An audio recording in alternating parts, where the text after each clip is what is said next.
Amy's made 10 of them, I think. But they always come down to that. She's going, oh, 10.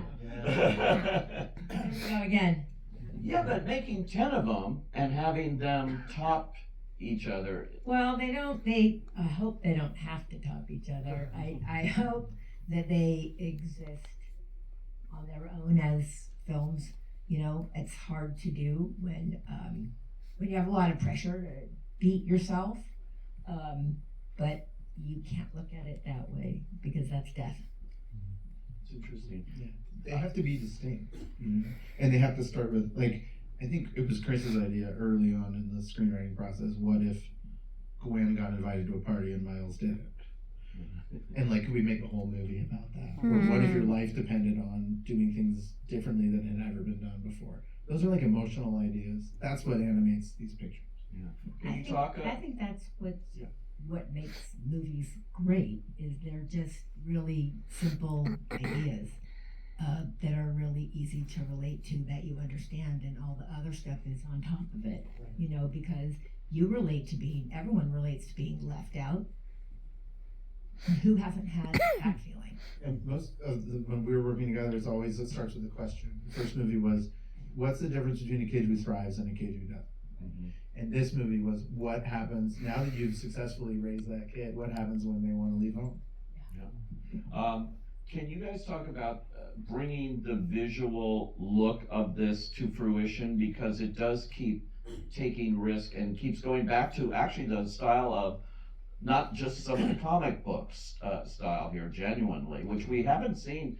You know, animation just got into this whole CGI thing, and every movie started to look alike, and now it's getting more adventurous. I think Mitchell's versus the Machines was an example of that you guys produced, and different movies. But talk about that and working with the visual effects people on this, how you achieve that. I mean, this is really Justin's territory, but I will say I think one of the adventurous and exciting things about doing it is that the sort of like limiters were off in terms of like what we can and can't do. When I first got into this industry, I literally couldn't, in a CG show, you couldn't show hands interacting with anything. A cup, you just couldn't. It would crash crash the computer. So you had to cut around it. Your filmmaking had to bend to the will of the technology. And Justin said a version of this so beautifully, like in another one of these things. We're now at the point where the technology is in support of the vision and in support of, we don't have to bend our vision to the tech. So that opens the doors to a lot of exciting things. So you're working with Sony Animation Camp here, and they're constantly moving the technology up another notch here. Yeah, Sony Pictures ImageWorks. I mean, they're geniuses, the work that they did. And also, like, it's interesting with a film like this because when we do a good job, it looks easy and looks simple. What I loved about this film is that obviously this whole thing is meant to be a love letter to comic books. We all grew up on comic books.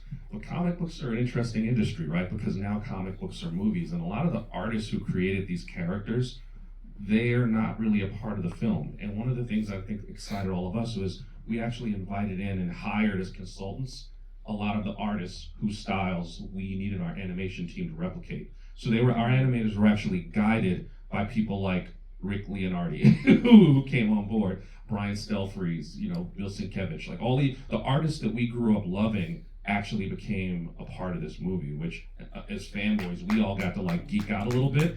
But you have to understand, like comic artists, I don't want to go down, you can go down the rabbit hole of like how comic artists have been treated as their work turned into multi-billion-dollar properties.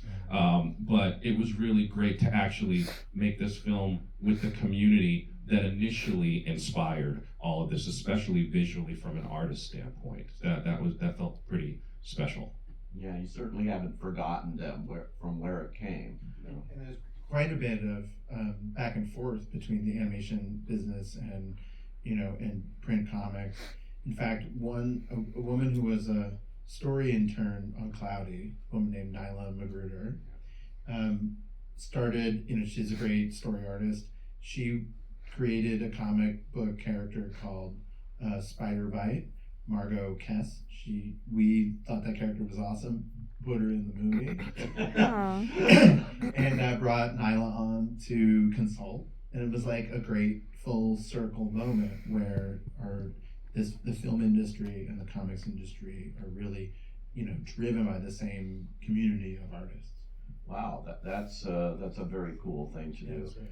Also, I wanted to mention before we have to go, the terrific voice cast here. I was just watching the thing reel by at the end when I was waiting to go here, and I'm going, well, and that, just beyond the main actors, but just top people. Right, it's like Greta Lee and like Io is in there Elizabeth for Perkins, 4 lines. all these people like that you're using in smaller kinds of roles. So talk about the casting here and how important that is, and how you work with the actors in terms of the What was really interesting was we tried to get the actors together, which is not usually done in animation. You go into the booth and you say your line 3 times and then you go home. Yeah. This was more like workshopping a play. Kemp comes from playwriting and theater, and so he was great to have in those rooms with the actors. But we would bring them together and we would workshop the scene, and we would go back to it again and again. We put it up and we'd say, okay, this is working, this isn't working, and then we bring them back to do it again. And it was over years you're crafting this performance, and you have like Shea Wiggum and Haley Steinfeld doing their scenes together so that they can play off of each other. Or we had Haley and like Issa Rae together. If we had the scenes, everybody, it's hard to get everyone together all the time. So sometimes you got to do it on your own. But it was always more that the actors came up to each other and were really able to react to each other and build a scene, and the scene would come alive when they would perform together. And they were all so passionate about their performances, and everybody, even if it was just a little thing, they wanted to get it right. They wanted to do it again, and they cared so much. And because they were crafting it, and the whole team, this is why 1,000 people were working on this movie and bringing their ideas to it, and nobody was half-assing it. Nobody was just like, okay, I'll just bang it out and go home. Like every animator, every lighting artist, every actor was all like, what can I do? I can do more here. Let me try this. That's why it comes out that way. I think that's fascinating. The actors work together like they're doing Long Day's Journey into Night on Broadway or something. Exactly. And they're working on it for 4 years. Yeah. Working on the same scene for 4 years. Wow. Before we go, I know there were filmic inspirations here that when you see the movie, you will see how these creative people were inspired by different movies. What were some of them here? I think Blade Runner, you can see in this, and More like yeah. Sid Mead. You're Yeah, talking Sid about Mead, Ron Cobb. It's the concept art that inspired Blade Runner. I think one of our big edicts up top was we would look at the art of book or the making of books, and then we'd look at the picture. Pictures are beautiful, but the making of artwork was on this other level. How do we transpose that directly onto the screen? Yeah, so Sid Mead was a key kind of influence too. Yeah, and I think a lot of the vehicles in '99 are like from the actual designer of Yeah, it was vehicles for Blade Runner. If I'm not wrong. It was John. Oh boy, I'm losing his last name. John.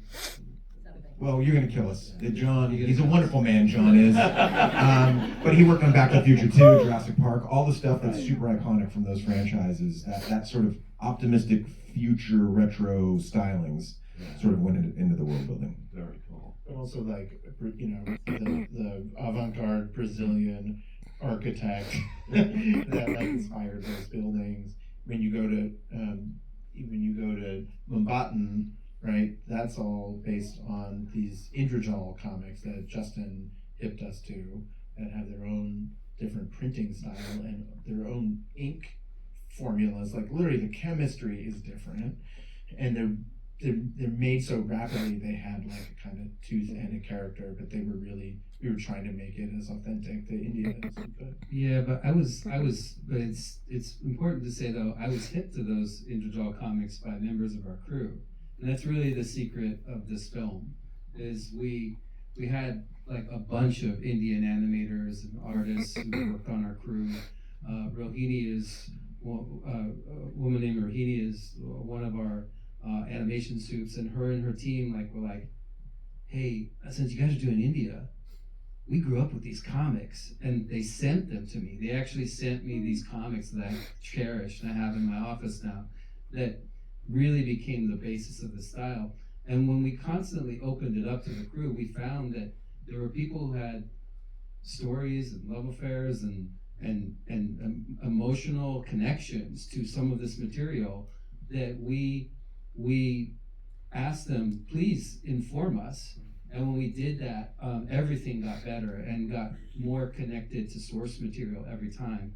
So I can't take credit for those comics. It was really our crew. And another example of that was when we had our, we were midway through production and we had the introduction to Pavitra, Spider-Man India, and we had a little internal screening, and afterwards a group of Indian animators sent us an email going like, we don't think it's good enough yet. We don't think that Pav is as aspirational as Spider-Punk.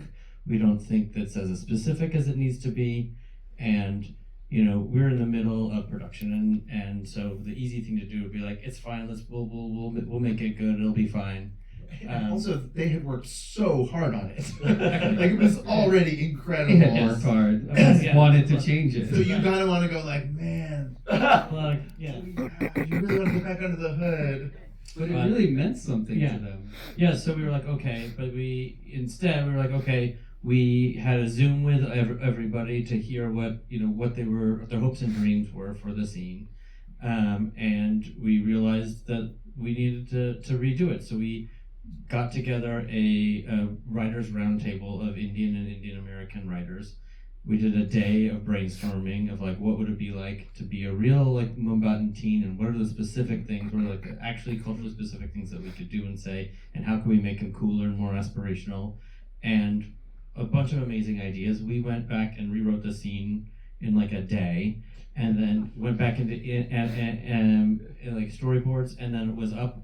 And it was so much better, and they were all so proud, and everybody felt really good about it, but it was really hard, and it was really inconvenient.